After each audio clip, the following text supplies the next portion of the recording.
अस्सलाम वालेकुम। मेरा नाम है फारूक मलिक और आप देख रहे हैं द नाइट इनकाउंटर्स। पिछले पार्ट में जिक्र किया था मैंने कि उसको बाबा ने तावीज़ दिया मलिक फ़ाखिर को कि रात के 2 बजे के पहर तुझे शाह लतीफ़ के दरबार की जो पिछली दीवार है, जहाँ पे दीवार और कब्रिस्तान आपस में मिलते हैं, उसी दीवार के जहाँ पे हद शुरू होती है वहाँ पे ज़मीन की जो मिट्टी है वो गाड़ के उसके अंदर तावीज़ को रख के मिट्टी को बंद कर देना है।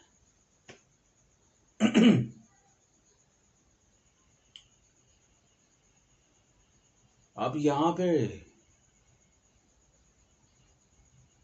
गली, दरबार एक साइड पे दरबार है, दरबार के बिल्कुल साथ ही एक छोटी सी गली है जो पीछे जाके कब्रिस्तान को मिलती है।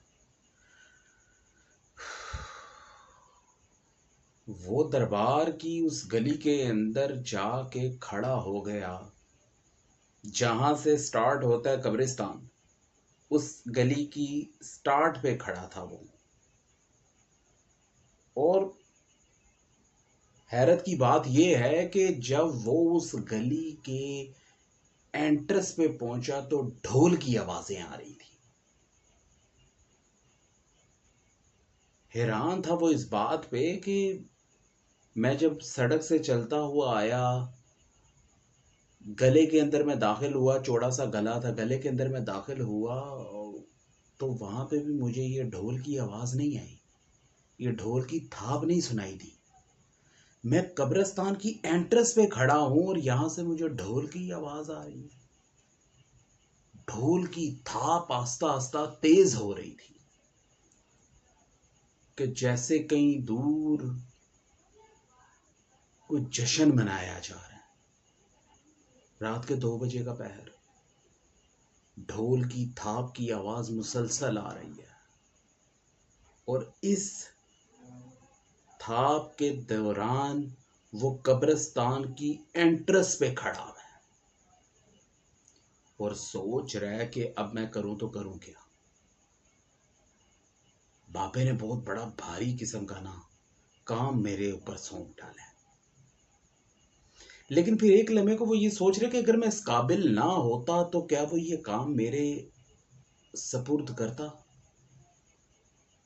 और क्या पता ये छोटा सा काम जो मुझे इतना बड़ा लग रहा है, ये कर देने से मेरी मुश्किलें आसान हो जाए, मुझे कुछ ऐसा उस बाबे से मिल जाए कि जिससे फिर जो मेरे साथ ज्यादती कर रहे हैं उन लोगों को मैं ये बताऊं कि जब ज्यादती की जाती है तो फिर उस ज्यादती के बदले में ज्यादती ही की तवक्को रखनी चाहिए।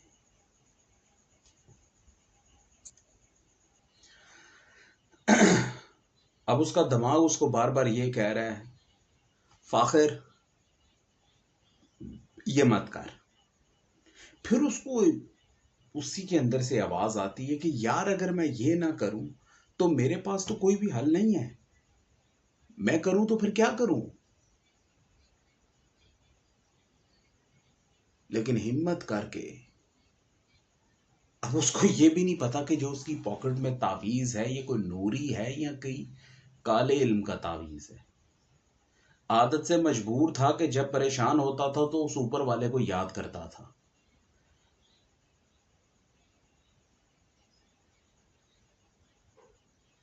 बस ऊपर वाले का नाम लिया और घुस गया कब्रिस्तान में। हाथ में एक छोटी सी टॉर्च है कि जिससे बड़ी मुश्किल से वो टॉर्च ऑन है और वो देख रहा है कि रास्ता किधर से जाना है, किस साइड पे जाना है, किस साइड पे जाना है। ठंडी ठंडी हवा चल रही है और ढोल की थाप की आवाज आ रही है।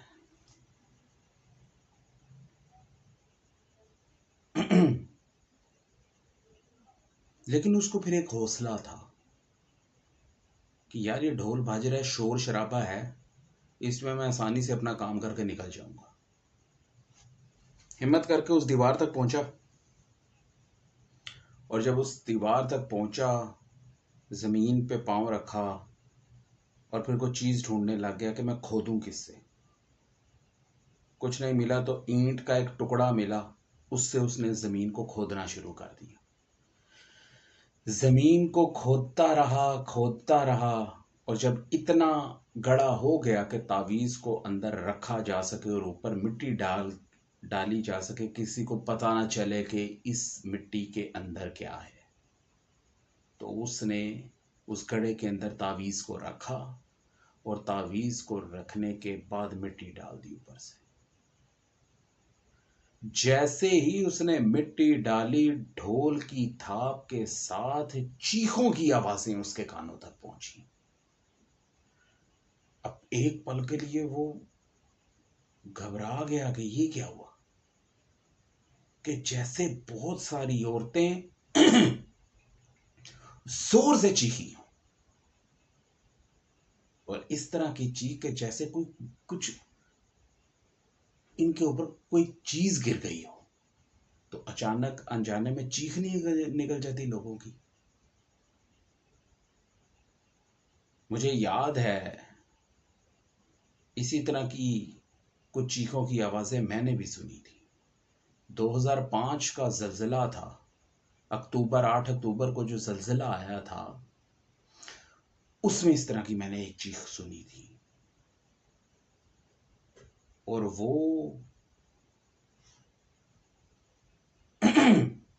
एक तो है कि जल्जले के होने से चीखों की आवाजों का आना, एक है कि जल्जले के दौरान कोई दीवार किसी पे गिर जाए और वो जो आखिरी चीखें निकलती हैं इंसानों की,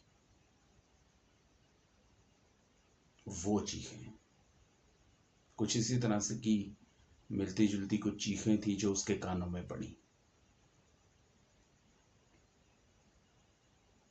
यहां उसने तावीज रख के मिट्टी बंद की, वहां से चीखों की आवाज आई और वो एकदम खड़ा हो गया। और वो चीखों की आवाज ऐसी थी कि जैसे उसके बिल्कुल पास खड़े होकर किसी ने चीख मारी है।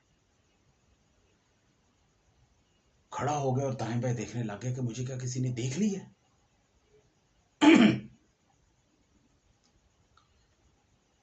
अब कोई ढोल की आवाज नहीं, किसी भी किस्म की कोई ढोल की आवाज नहीं आ रही और कब्रिस्तान में बिल्कुल खामोशी हो गई।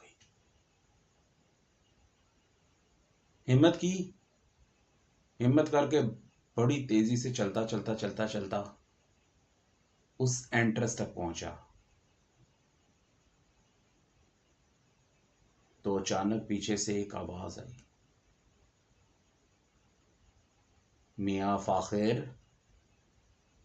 अकेले जा रहे हो?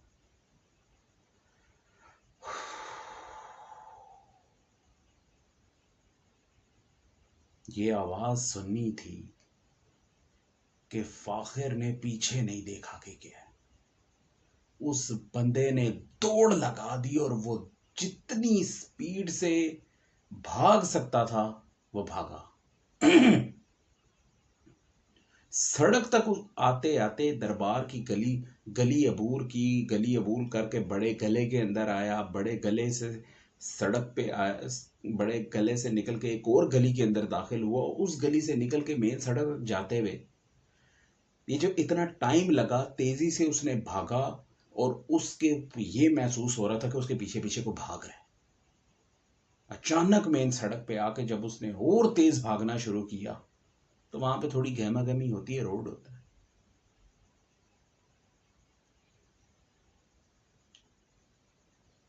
तो फिर उसको महसूस हुआ कि पीछे कुछ नहीं।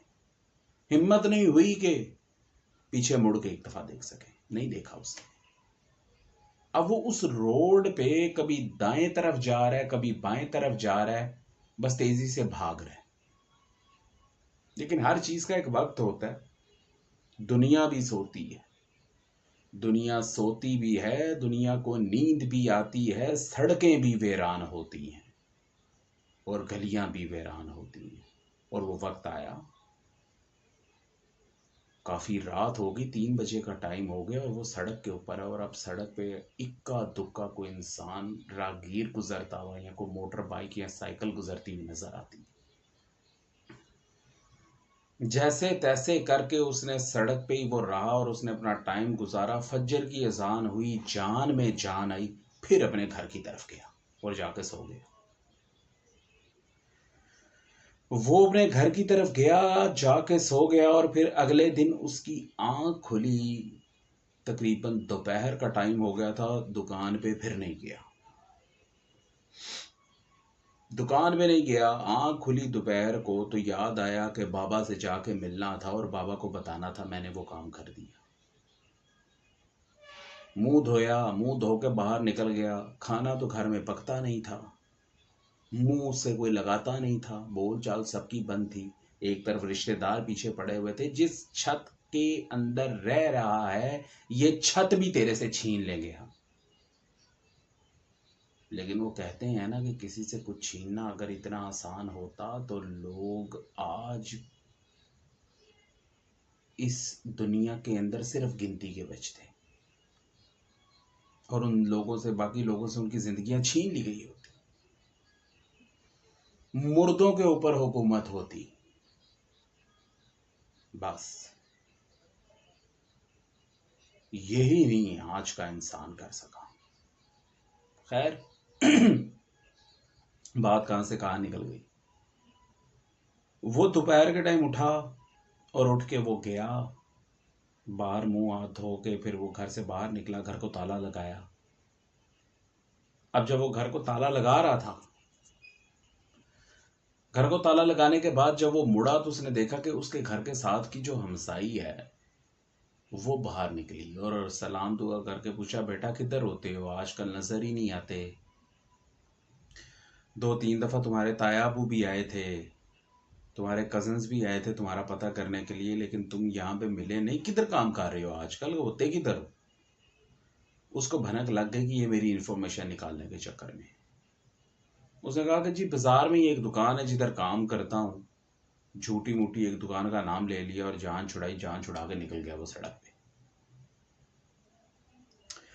सड़क पे पहुंच के उसने एक जगह से नाश्ता किया।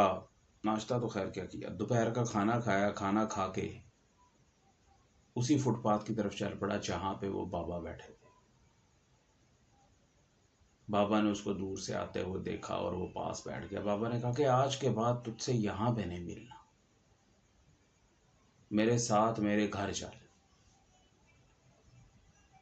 बाबा चलते चलाते हुए उसको वहां ले गए कि जहां पे शहर की ऑलमोस्ट हदूद ख़त्म होती है, क्योंकि आगे रेलवे स्टेशन था। रेलवे स्टेशन की रेलवे स्टेशन पे पहुंच के रेलवे स्टेशन के अंदर वो दोनों दाखिल हुए और दाएं तरफ बाबा चलने लग गए और मलिक फ़ाखर बाएं तरफ उसी के पीछे चलने लग गया।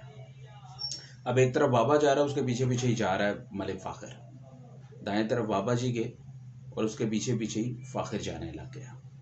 अब दोनों जा रहे हैं कि सिमत को, स्टेशन ख़त्म हो गया आके जनाब। एक तरफ पटरियां चल रही, एक तरफ पटरियां, वो जो ट्रेन की जो लाइंस होती हैं वो हैं। अब एक तरफ वो चलते जा रहे हैं, चलते चलते चलते चलते आगे बिल्कुल ही को वीराना आ गया। उस वीराने में एक कोने में एक झुग्गी थी, उस झुग्गी में वो बाबा रहता था। वहां पे एक झुग्गी थी और उस झुग्गी में दोनों एंटर हो गए। पहले बाबा बैठा और बाबा के बाद मलिक फ़ाखर बैठ गया। आगे क्या हुआ इसका जिक्र करेंगे अपने अगले पार्ट में। तब तक अल्लाह निगहबान।